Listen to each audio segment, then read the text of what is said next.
Hi, I'm Steve at QA1 with my good friend Bill Foley. We're going to talk about choosing shocks for a street car, the single versus double battle.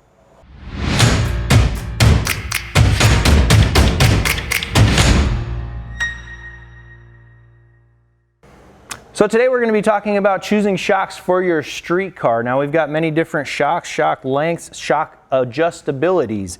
We've got coil-over shocks, we've got non-coil-over shocks. If you're using a leaf spring or a factory coil spring, obviously you would go with our Stock or Star line of non-coil-over shocks. Now, when it comes to adjustability, we have the easiest one to talk about is the non-adjustable. And the easiest one to use. Yeah, it's very easy to use. We valve it to be like a comfortable yet slightly performance kind of a ride. Yeah, think about like a performance shock. Before there were adjustable shock options, there were some shocks were performance shocks, some shocks weren't.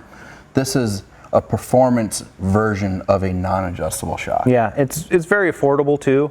So that's one option. Then we can get into the shock that I like for street cars, which is the single adjustable. And my thinking behind that is you've got 18 settings from full soft to full firm. You have that adjustability, that control in your hands. That adjustment covers both the compression and rebound. So it's an overall softening or an overall firming of the shock. Mm-hmm. Once you find your comfortable street setting, you may not ever touch it again, but at least in my mind, you bought performance shocks, you had the control to get the car riding how you wanted it. Yeah, you've got some say over how it rides, how it feels. Yep. And then if you wanted to go further than that, tell us about the double adjustables, Bill. Double adjustable shock gives you independent control of each direction of the shock. So rebound, pulling the shock out, compression, pushing the shock in. You've got a knob for each direction. It adjusts each direction independently, so you can turn up just the compression valving. If I turn that up, I can still pull it out easily, but now I can barely push it in. And where would that benefit, like on the streets, as far as what you'd be able to tune in and out of the shock? I'm a big fan of the double adjustable for the reason that it gives you more ability to get it just the way you want it. It's also really versatile, so you can take it to a drag strip or you can take it to an autocross, make a couple of adjustments, and have the right adjustment for that discipline. I've got double adjustables on a couple of my street cars that I really don't do any sort of racing with, and I love them. They're easy. You set them up once and you're good to go. Yeah, I'm more of the flavor of running the single adjustables on the street, and the reason for that is that you've got the control, so you can adjust it to how you want the car to ride, but you don't have all these adjustment knobs, and you don't feel like you have to have taken a suspension class to figure out what you're adjusting.